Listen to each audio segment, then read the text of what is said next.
I said hello, church. Well, what I want to share, it's about we can come to church and we can hear about God and we can hear great music and worship and everything. But there's a spiritual battle as Christians we go through. I don't know if I look out for it every day. It's not just feelings we're going through because the devil doesn't like us. He doesn't like you changing from what you were to what you are now. And a thing happened to me about a year ago in the hospital. My friend was in it and he was awful sick. And as we were walking down the corridor to see him, there was a wee man. I shared this with a few people in here. There was a wee man walking by. It was Billy Earl, you call him. And he was 82. And as he was walking by, he says hello. And I says hello back.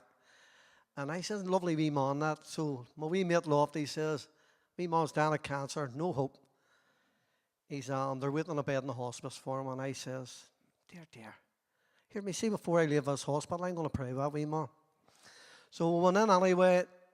My mate Frankie's in bed and we're talking away to him. And wee Billy Earl was walking in and gets into the bed next to Frankie. And little did I know I was going to end up in the bed Billy ended up in a couple of months later.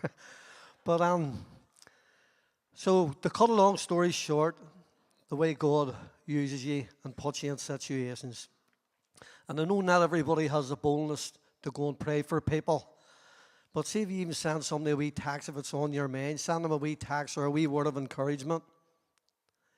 Unbelievable what that person will probably think of that, their message, that text.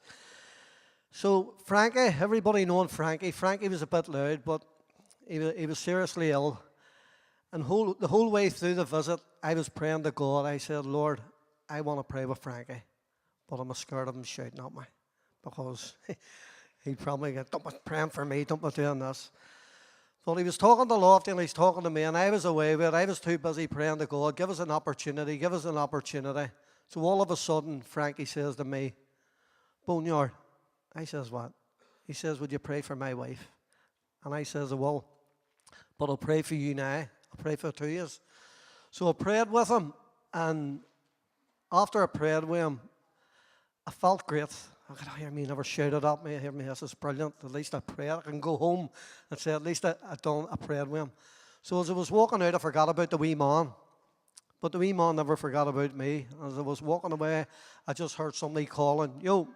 And I looked around, the wee man was there, and I said to Lofty, flip the wee man, I forgot about him. So I went over, and he says to me, are you a pastor? And I says, no. He says, no, I seen you praying with Frankie. Now, I want you to remember this. I seen you praying with Frankie. I says, Frankie's my friend. Hear me, I'm a Christian, and I'm concerned about him.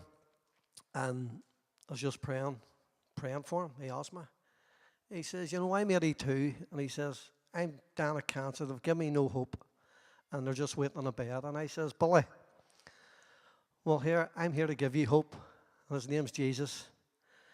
I says, you know, he says, but I'm 82. He says, God wouldn't want me. I says, God sent his son into the world to save sinners like you and to save sinners like me. And then I told him a story about the thief on the cross. With hours of his life to live, God was merciful. And he asked for forgiveness. I said, now, Billy, you've a chance. It's not the end of Billy Earl. I says, you've a chance to give your life to God. And he says, what do you do? And I told him, so he says, okay. He said, will you pray for me? I say, I'll say a prayer and you repeat it after me. And so I led him to the Lord, and there was wee tears coming down his eyes, and I got emotional, and I seen Frankie watching, and Lofty was watching. So I led him to the Lord anyway, and I got home, and it was only then when I started to think what was happening in that hospital ward. There was a battle going on when I was sitting wanting to pray for Frankie. You know, Satan knew if I prayed with Frankie, that wee man was going to give his life to the Lord. But Satan also knew if I wouldn't have prayed for Frankie, that wee man wasn't calling me. That wee man was going to a lost eternity because I'd have walked on out and I'd have forgot about him. So this is there's a spiritual battle going on in each of our lives every single day. And we need to be careful. And we need to encourage one another because you just never know what the encouragement. See, for the last year, I could stand here at this church, people in this church, what they've done for me. and I believe that God had them here for me. And I always say, see, when God reminds me of my past, I remind him of his future. That's what I remind him of. That's all I want to say. Thank you. Thank you, Thomas. I loved whenever we're worshiping, I take note of lines that we're singing. And I think it was the first song that we sang that said, "My heart is breaking, but I'm not broken yet." And I loved that line this morning as we were singing it. And as Thomas was sharing there about being in spiritual battles, that, let me tell you something, it's constant. It is constant. It never stops. There is always a battle to be fought, and it will not end until the Lord returns.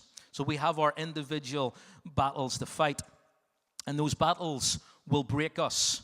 Those battles will break our hearts. Those battles will break us down, but those battles will not finish us, will not end us, will not destroy us, because we have God, and God sustains us. He sustains us in the middle of the battle. He sustains us in the fire. He is with you, church. So whatever it is that you're going through, take heart today, because God is with you.